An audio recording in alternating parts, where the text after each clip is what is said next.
FFC इंतजामिया जो साराजोगो कदम बरसात मुतासरीन की बहाली ऐं बेपोट मुस्तहिक माण्हुनि जी न्याणियुनि जी शादियुनि लाइ ॾाच ॾियण जो सिलसिलो बदस्तूर जारी। तफ़सीलन मूजिब एफएफसी इंतजामिया पारां बरसात मुतासरीन की बहाली ऐं बेपहुच मुस्तहिक माण्हुनि जी न्याणियुनि जी शादियुनि में ॾाच ॾियण जो सिलसिलो बदस्तूर जारी आहे। उन सिलसिले में हिकु महीनो अॻु शुरू कयल घरनि जी तामीर वारो 40 घरनि ते मुश्तमिल पहिरियों मरहलो गुज़िरियल ॾींहुं मुकमल थियण बैदि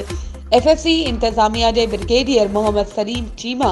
colonel Shujaat Minhas, colonel Shakeel Chatta PRO FFC Amanullah sir ऐं अहमद अली सुमरो एफएफसी के आस पास के इलाइक़नि ॻोठ मसूवा कोरी, खूह स्टॉप ॻोठ सुलेमान बहर, ॻोठ बाग अली शर, ॻोठ सुलेमान धोंधो समेत ॿियनि इलाइक़नि में मुतासरीन मोहम्मद शरीफ अली अकबर, साजिद हुसैन,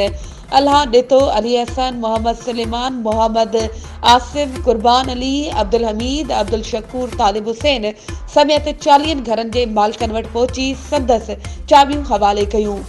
उन मौके ते इलाइक़े वासियुनि पारां एफएफसी इंतजामिया के ब्रिगेडियर मोहम्मद सलीम चीमा,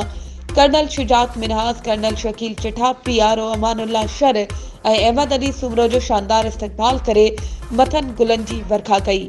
जंहिं बाद ब्रिगेडियर मोहम्मद सलीम चीमा एफएफसी के ज़ेरे इंतजाम हलंदड़ सोना पब्लिक स्कूल पहुची बेपहुच मुस्तहिक माण्हुनि जी न्याणियुनि जी शादियुनि के हवाले से लखे रुपयनि की मालियत जो ॾाज संदन वालदीन हवाले कयो।